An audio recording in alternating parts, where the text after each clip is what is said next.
In front of me here is Te Moana Nui o Toi. We refer to the ocean here as Te Moana Nui o Toi. And directly right in the middle of that ocean is our sacred island, if you like, Hauturu o Toi.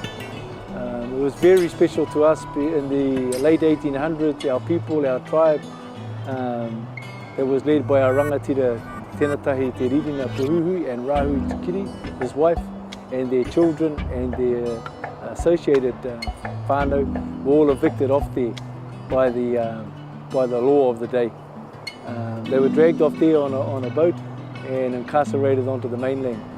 And there was 5 court cases over the island, over the ownership and over the eventual eviction of our people off the island. And we hope to restore that again one day by putting a marae net back on that island in memory of Tēnatahi and Rahu.